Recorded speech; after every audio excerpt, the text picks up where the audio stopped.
Chapter 15. Rossini had an eye for men and women. He liked to pair people off. He introduced some of the most eligible rich men to the women they are married to now. It didn't matter what line of business the men or the women were in. If they had a need for S&M and bondage, and one was a dominant and the other a submissive, he could arrange a pairing made in hell. Knowing the sexual appetites of these rich and powerful men had proven to be very rewarding. He could conduct his businesses without much scrutiny from anyone. And buying this building from Jonas Blackstone, who had a reputation of some sort in New York, proved to be more worthwhile than any one of his endeavors he had participated in the past. Jonas wasn't a businessman, and that's why he was able to let Robert get control of his club. It had been a windfall to Rossini when Robert died. He was able to buy Ross's share for pennies on the dollar from a lawyer Ross used to conduct his business, and then he fucked Jonas out of his money. That is until now. Rossini thought, neither one of these rich cunts need the money, why not fuck them royally? Picking up the phone, Rossini dialed Max's number. Max answered. "This is Mr. Rossini." He put Mr. in his name to appear more important than he was. It didn't bother Max what he called himself. "Do you have all my brother's money?" "No." "Mr. Blackstone?" "Not yet," Rossini said, his voice suddenly returning to its fragile and uneasy state when confronted by Max. "Then why are you calling me?" "I don't want to talk to you, unless it's to tell me that you have paid Jonas off and he can get the hell out of New York." "Believe me, Mr. Blackstone, I want that too. But I have something I think you would be interested in." "What could you possibly have that would interest me?" Max's voice cold and matter-of-fact. "Forgive me, Mr. Blackstone, but there isn't anything that goes on around town that I don't have a hand in or know about. Remember, it's my home and my town." Max listened, but he had heard Jonas say that. Max pushed Rossini's words aside. It was words of men who didn't understand what money could buy. When a man had money like Maximilian, every town, large or small, even countries, belonged to them, and New York belonged to Maximilian Blackstone. "Where are you going with this, Rossini?" Max said, impatient and with a cool tone. "I hired a young woman for my club." "The club belongs to Jonas until he's paid," Max said. "I mean, I hired a young woman, and she's a dominant."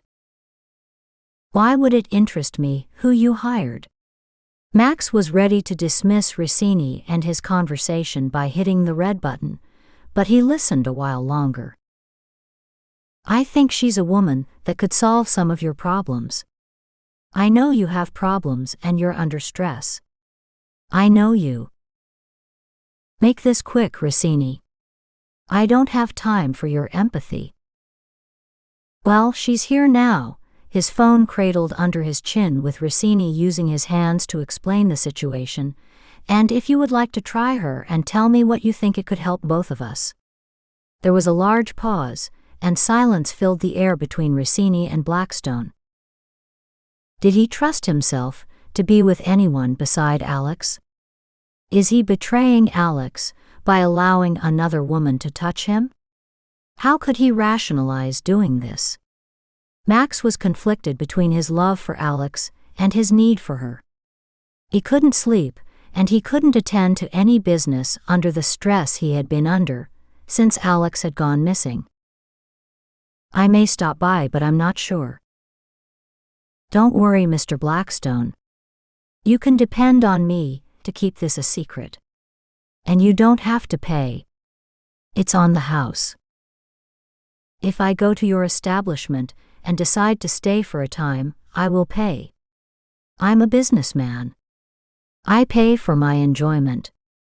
I hope that's not the kind of arrangement you've made with others, because it will take a long time for you to pay my brother his money." I can assure you it was just you. I thought I would help you out, since you're Jonas's brother. We'll see. If I have time, I'll stop off there. And Max hit a button, and Rossini dropped the phone in its cradle. Rossini hit another button and called Alex into his office. Alex strutted into the room with an all-in-one leather jumpsuit in one hand, a pair of shiny black boots in the other, and a whip draped over the boots. Did you want to see me, Mr. Rossini? Yes. Have you thought up a name yet? Not yet. I need you to be ready in an hour. I have a very important client visiting. If he likes you, you will never have to work anywhere again. His wife is missing, and I don't think she's coming back. It's your job to make him forget. Do what you have to do. I'm not sure I can do this for a long period of time, Alex said in a small voice. Just do this today. You may not work out, and you won't have lost anything. You'll make a lot of money, and you get to see if this is what you want to do. If not, it's a skill you may need for the men or man in your life. He will thank you for it. Rossini sat back in his chair with a smile on his face. He had confidence that this girl would make Maximilian forget everything, even the wife he was looking for. He knew women, and she had everything it took for a man like Blackstone. She had presence, beauty, authority, and just enough softness, and the ability to be flexible. Alex glanced around and wondered why this place looked familiar to her. Her thoughts were interrupted. In your room and in a closet are several wigs, if you don't want to be recognized. The short black one would look good on you. That flawless pale skin of yours, he paused, remembering his wife was in the next room. And don't forget to wear your mask. Alex sauntered out his office and into the room near Rossini's office. It wasn't like the other rooms with glass walls where you could see the men and women. Her room was like a mini suite with a couch, chairs, and tables and lamps. Was she here for a discussion or small talk? She suspected not. Walking into the shower, she thought about Ross. What would he say if he knew she was here? She couldn't help think that he had met her here, and for some reason he didn't want her to know. Had she an accident where she couldn't remember anything? These thoughts tormented her. She made up her mind not to think about it much longer. She knew why she came to this place. It was to find herself. To discover just who she was. Alex's memory began with Ross and nothing else. It was frustrating trying to get him to tell her anything about her past. Had she had children? It appeared she had.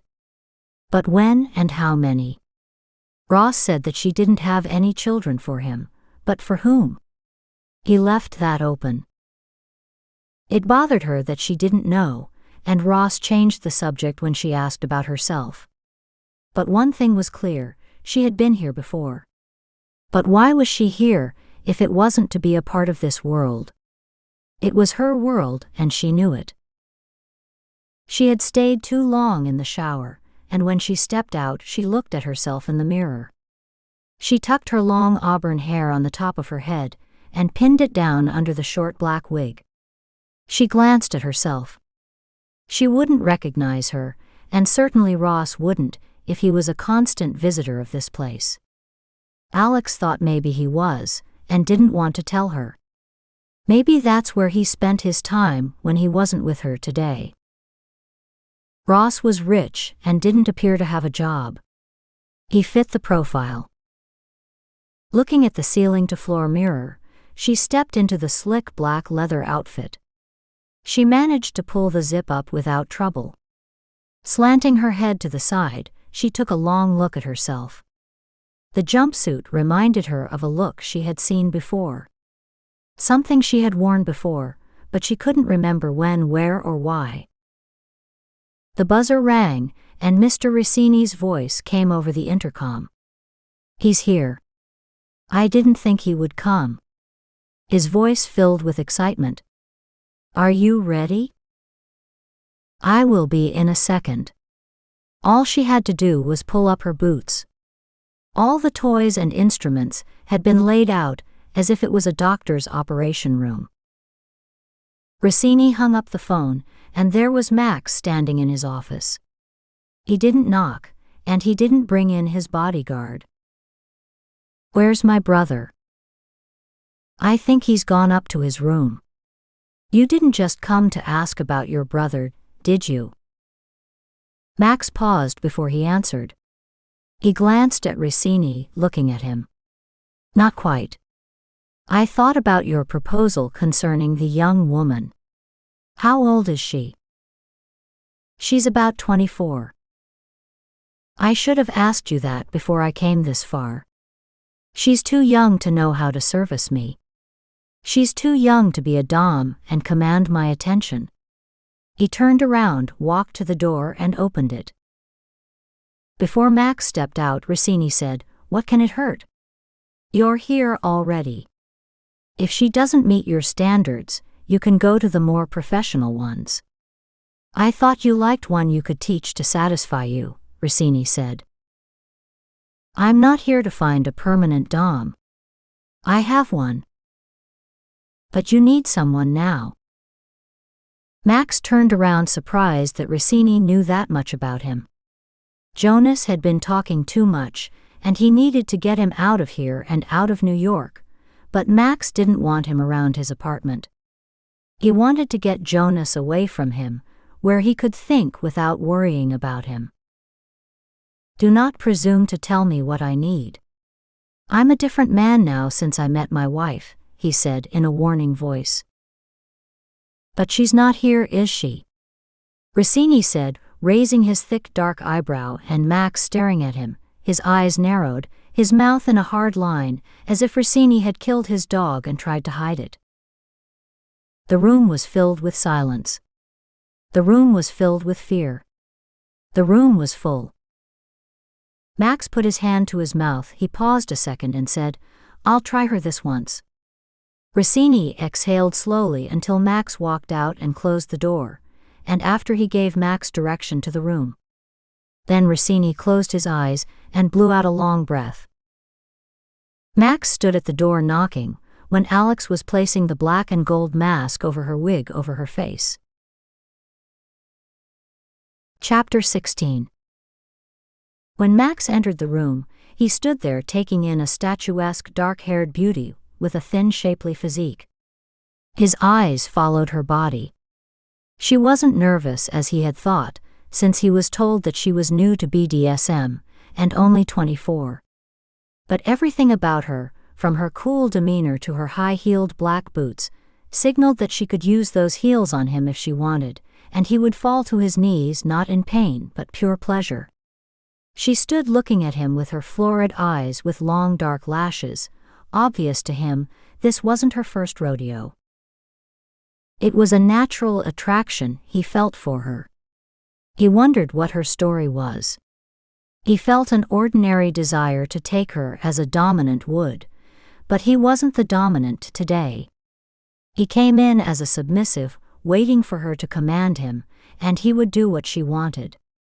He needed her to make it painful, whatever it was, because he felt guilt and shame for being with this woman when he needed to find his Alex.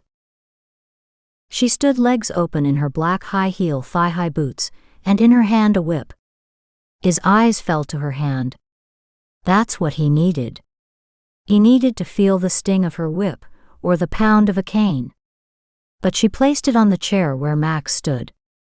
She didn't say a word, and he couldn't speak unless she commanded. He knew the rules of dominant and sub. Today he was a submissive because it was what he needed to forget his problems and to let his mind run free to obtain sexual gratification. This was the only way he could obtain sexual satisfaction without being unfaithful to Alex. With this dominant, he wouldn't have to touch her. But then it wasn't his choice to make. He had to question himself. If she asked him to eat her, would he say no when looking at her? He would do that, and more if she commanded. Max had come to this club to forget, and now all he thought about was whether he could be faithful or not, and he was losing the battle. His mind made him a prisoner. He had never been a prisoner to anyone but Alex and his children. He turned to walk away, and in a strong, muted, low voice she said, "Where are you going? You don't leave unless I say you can go." In his surprise, he turned. He liked that. She had gotten his attention and drawn him back into this world. A world he had found comfort in and extreme pleasure. A world that those who were vanilla would think is depraved and on the fringes of society. But it was a world of pleasure that only a few had time to indulge in, and few could afford to pay for this type of pleasure at its highest form. These were only the very rich and privileged. Alex strolled over to Max and picked up the whip and faced him. She placed the whip around his neck, and it fell across his shoulders. Her stare tore through his exterior, and he knew he was in the presence of a dominant, yet she gently reached for his coat and inched it back down his shoulders, down his arms. He let it slide down his arms and fall to the floor. His eyes fell down to where his coat lay.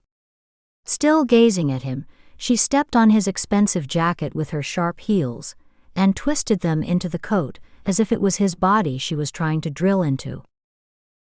Then, looking at his gold cuff links on his crisp white shirt, she patiently took each one off, and then she faced him and unbuttoned his shirt as he looked away, thinking now that she was nothing but a novice submissive, learning to be a dom.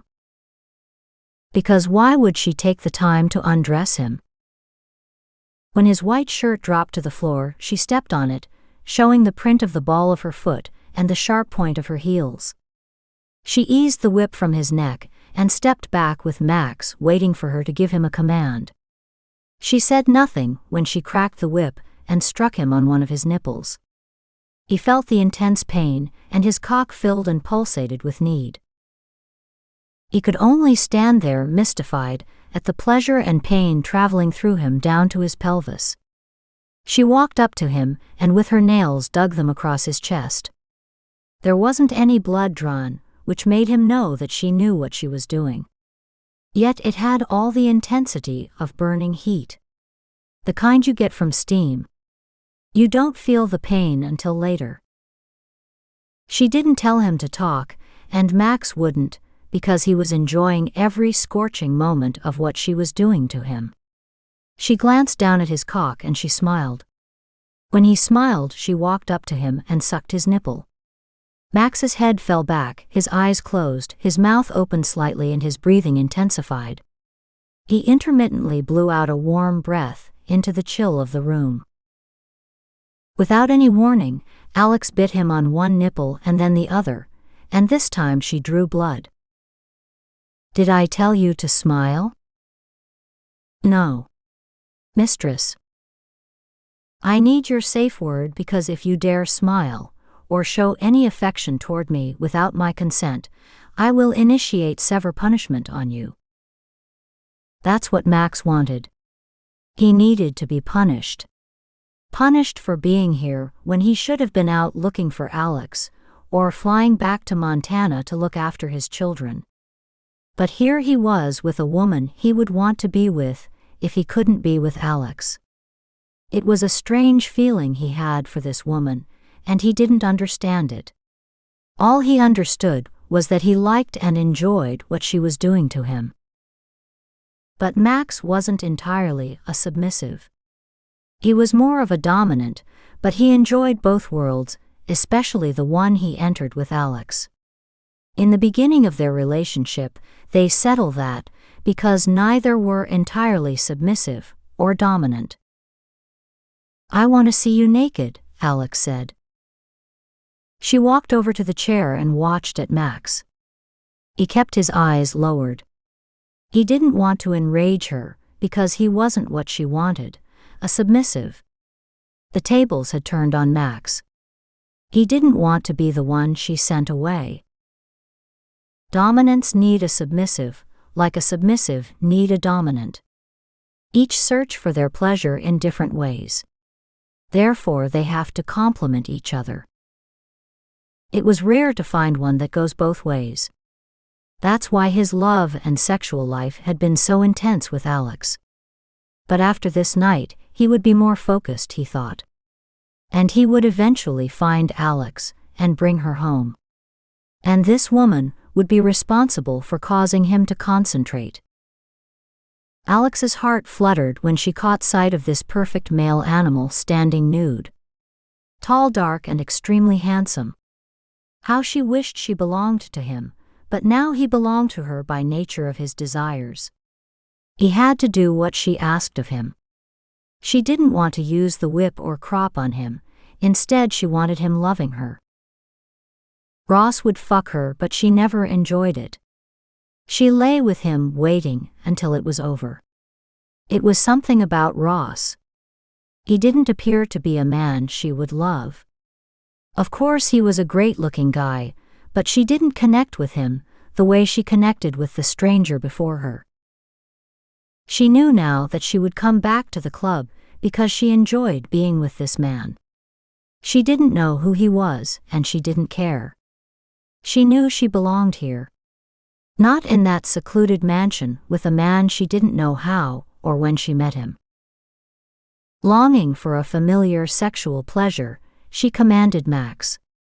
"I'm going to strip, and I want you to fuck me." "I can't do that," Max said. "I may be wrong, but didn't you come here to be dominated, and to do as I asked you?" "But I can't do that." "Then leave." "I can get someone else to do as I wish," Alex said, bluffing. She didn't want anyone else. She wanted this handsome man standing before her naked. Even naked, he was commanding. His shoulders wide, broad muscular chest rippling against the dim soft light of the room. His legs strong and sturdy. His manhood full and powerful, and she wanted him to fuck her front and back. She wanted his dick to fall into her and never pull out. Alex walked past him on her way out of the room, and he caught her on her arm with his hand. "Don't leave. I will do anything you want." She smiled inside. "Now that's what I want, a true submissive." Turning, she said, "Come here. Unzip me." Max did as she had said. When she had peeled down the tight black leather suit, and he had unzipped it and the costume fell to the floor, she sat in the chair naked with her mask on and only her black knee-high boots. Max's eyes fell to her sprawled in the chair. "Come here," she commanded. He walked to her. "Get a latex and put it on." He did as she asked, while she watched him trying to put the small rubber on his large manhood. He could smell her perfume. It was intoxicating with the smell of orchids. He loved that smell. How did she know? She wouldn't know, he rationalized. "On your knees in front of me," her voice firm, still low and soft, his gaze steady on her body. Her breasts the way he liked. Small and still firm, even though he noticed that she had given birth, but it was hardly noticeable in the dim light, and he didn't care. The only reason Max knew this was because Alex had breasts like hers. But he didn't want to think of Alex, so he put it out of his mind, and decided to enjoy the pleasures of the moment. "Make love to my body." He started by kissing her breasts. Then he trailed kisses down her stomach, and then between her legs. He placed his hands around her back, and pulled her opening to his mouth, and his tongue took over. He gripped her buttocks, and placed his tongue on her clit, and before she could move or push him away, he had given her an orgasm. Her scream muffled by one hand. She gasped at the quickness of it. All she could do was breath hard and stare down at his dark hair. But he pulled her from the chair and placed her on the floor before she could tell him to stop. She wouldn't tell him to stop. Max had her on her back and he was over her when he said, "Now I'm going to fuck you the way I want." What is your safe word? I don't have one, she said soft and low. Then you should have gotten one before you played with a man like me. What do you mean? I mean, I'm not a man you can order about without consequences. And now you have to pay a price. When I finish, you will have to decide whether you want another session with me or you want to cut your losses. I can take whatever you dish out, mister. Can you now? Max said with a chuckle. Alex leaned up and bit him on the shoulder. She dug her teeth into him but didn't break skin. The surprise of her quick reaction caught him in disbelief. He turned his shoulder to look at the teeth mark. He didn't think about how he would explain this to Alex. He thought about how much he wanted to fuck this woman, and just eating her pussy would satisfy him. He was a predator, and she would be his prey now that she turned him on. There was no way he could be satisfied being her whipping boy. He flipped Alex on her stomach and then placed his finger on her anus and said, I'm taking this. I'm not completely unfeeling. I did warn you. That's more than what you did when you bit my nipple, Max said. And I'm not using any of that fucking gel on that table. Max had her hands behind her back holding it with one hand, and he held his penis with the other and forced it through. It hurt for a moment, but he knew what he was doing, and it fell into her soft, tight flesh, and then expanded for the pleasure she had wanted, and for some reason she was used to this. When he said that he would fuck her hard, he was just scaring her. He was gentle, and she enjoyed the movement of his body in her. She lay there, and when it was time for his orgasm, he kissed her on her shoulder. She remembered that kiss. Why was she remembering a kiss when she didn't remember anything about her life? What was it about the love-making with a stranger that was more familiar than that with Ross, whom she thought she had known before? He placed his hand under her as she lay face down, and his finger traced her clit. It was a natural reaction to his hand, as if she had felt his warm flesh in her dream. As his penis expanded inside her, he felt her walls tighten and close in on him, and he couldn't do anything. He had no control of his body. He was being controlled by a woman he didn't want to control him. In his mind, it wasn't Alex. No one but her could and would be able to do this to him, but yet it was happening a second time. Didn't he know this would happen? No, he thought. His actions were to teach her a lesson. And that lesson was no man as in control as he would settle for a woman dominating him. This was to be a test. Well, Max failed the test. Still ravenous and needing to be satisfied, he took off the latex and placed her on her back as he reached for another latex and hurriedly put it on. Watching at her with the mask separating them, he wanted to take it off of her, but that would bring about a new set of problems. The way it is now, he could walk away, but if he looked at her face as he pushed his penis into her, he would have a hard time not seeing her again. Alex exploded all around Max with his finger in her opening, and him bursting in her. It was the third explosive wonderful time, and she and he couldn't stop coming. He lifted his body off of hers and fell to the side of her on the floor. They turned and looked at each other. What have they done? What did just happen? Who are we? She has fallen for a man on one date, and it wasn't a date. He had fallen for a woman, and isn't Alex. He didn't like himself that much, but he wasn't ready to stop seeing her. Maybe if he was around her enough, the laws of diminishing returns would set in, and he could be free of her. Max's rationale said that he would see her as long as it took to become used to her, and get her out of his system. Max stood and helped Alex from the floor. Do you want me to wash you? He said in a light voice. He was now her submissive again. No, she said, breathless, watching at him. She stood and he stood. I have to go. I'll shower myself. I think you should go now. Will I see you again? I don't know, Alex said, her voice confused. She stared at him, but she didn't see him. She blinked and kept blinking nervously. She turned away from Max and staggered in a slow, uncertain walk to the restroom. He touched her on the arm, trying to steady her. Are you all right? I don't know, she whispered, turning from the bathroom door with her hand on the handle. Are you all right? I don't know, Max said in a hoarse, sexy, tired voice.